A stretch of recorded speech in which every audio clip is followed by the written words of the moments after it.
बिस्मिल्लाहिर्रहमानिर्रहीम। अस्सलाम वालेकुम। मैं मुहम्मद qasim तुहाडी खिदमत च हाज़र हाँ।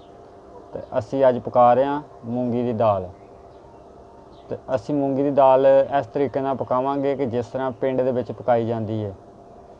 तो अज तुहानूं विखाने कि पिंड दे विच मूंगी की दाल किस तरह पकाई जाती है, तो सानूं मूंगी की दाल पकाने वास्ते किहड़ियां चीज़ां की ज़रूरत है। तो चलो दोस्तों वेखने कि मूंगी की दाल किस तरह पकाई जाती है। बिस्मिल्लाहिर्रहमानिर्रहीम।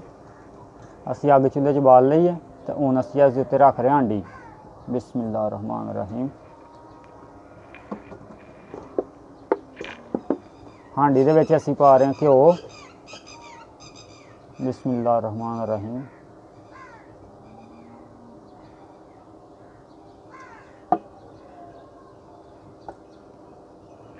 हांडी असी चुल्हे ते रख के इहदे विच घ्यो पा दित्ता।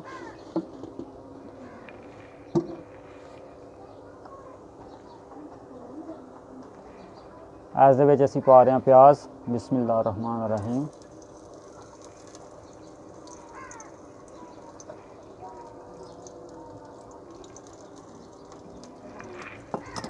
प्याज असी हांडी दे विच पा दित्ते ने।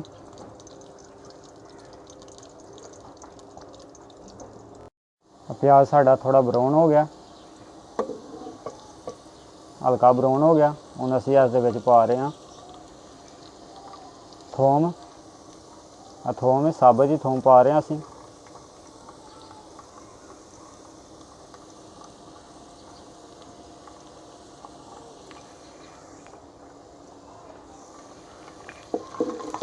असी प्याज ते थोम नूं जरा ब्राउन होण देंगे।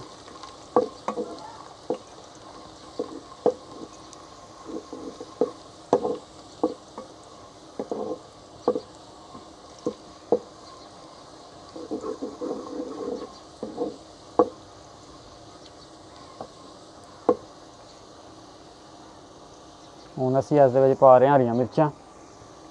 हरियां मिर्चां असी कट लियां सन। बिस्मिल्लाहिर्रहमानिर्रहीम।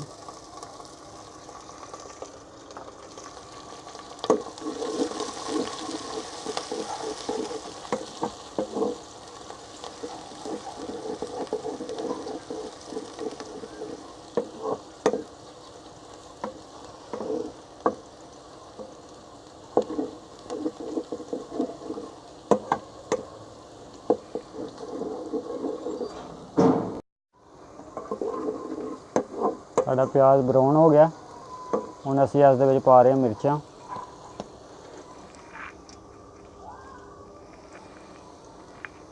लाल मिर्चां ने। बिस्मिल्लाहिर्रहमानिर्रहीम। नमक,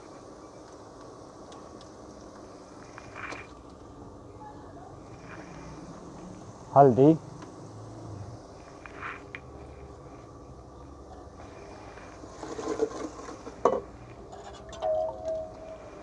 हल्का जिहा पानी ला रहे हैं।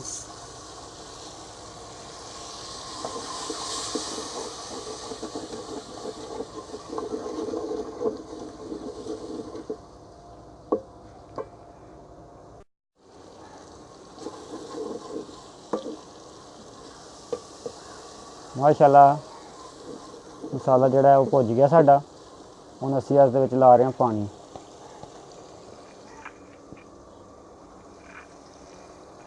पानी असी इस दे विच ला रहे हैं।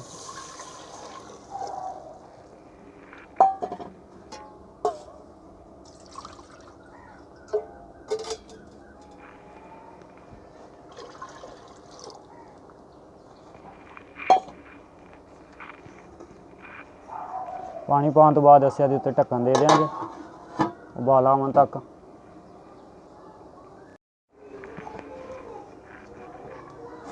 पानी नूं उबाला आ गया।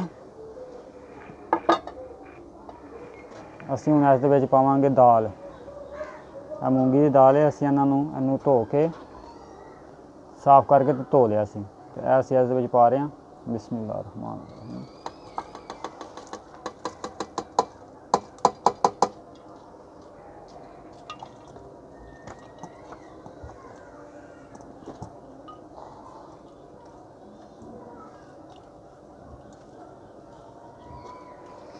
दाल में असी इस दे विच पा दित्ता।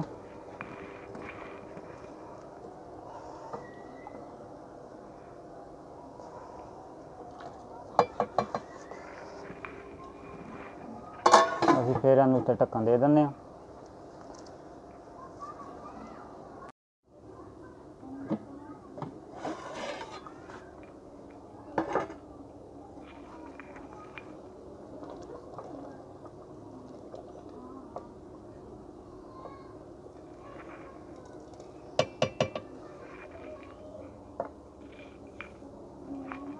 ਹੁਣ ਅਸੀਂ ਇਸ ਦੇ ਵਿੱਚ ਪਾ ਰਹੇ ਹਾਂ ਗਰਮ ਮਸਾਲਾ।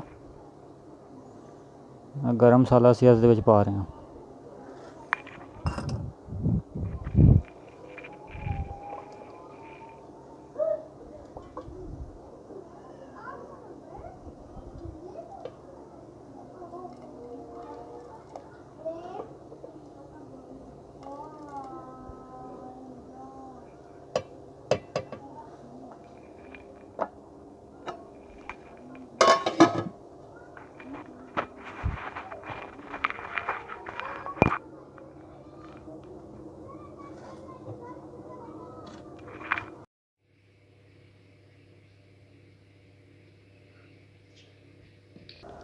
ਹਾਂਜੀ ਦੋਸਤੋ, ਤੇ ਤੁਸੀਂ ਵੇਖਿਆ ਕਿ ਅਸੀਂ ਮੂੰਗੀ ਦੀ ਦਾਲ ਕਿਸ ਤਰ੍ਹਾਂ ਪਕਾਈ ਹੈ ਤੇ ਇਹਦੇ ਪਕਾਉਣ ਵਾਸਤੇ ਅਸੀਂ ਕਿਹੜੀਆਂ ਚੀਜ਼ਾਂ ਇਸਤੇਮਾਲ ਕੀਤੀਆਂ ਨੇ। ਇਹ ਤੁਸੀਂ ਖੁਦ ਪਕਾ ਕੇ ਤੇ ਇਸਤੇਮਾਲ ਕਰਕੇ ਚੈੱਕ ਕਰ ਸਕਦੇ ਹੋ।